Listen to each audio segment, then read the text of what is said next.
আসসালামু আলাইকুম ভাই। গ্রামের হালচাল দেখেন। আমাদের জয়পুর ডিস্ট্রিক্ট আসলে গর্বর ডিস্ট্রিক্ট। এখানে সব কিছু আবাদ করা যায়, কোনো আবাদ এখানে বাকি নাই। ইচ্ছা যেহেতু করি আমরা কোনো জায়গা থেকে না কোনো জিনিস কোনো প্রয়োজন নাই।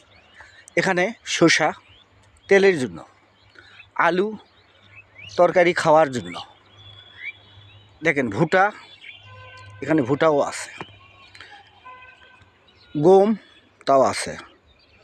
এমন কোনো আবাদ নাই আমাদের বাকি আছে। বিভিন্ন সবজি, ধান, চাল, গম, ভুট্টা সব কিছু এখানে। আমাদের জয়পুর ডিস্ট্রিক্ট আসলেই গর্বর ডিস্ট্রিক্ট।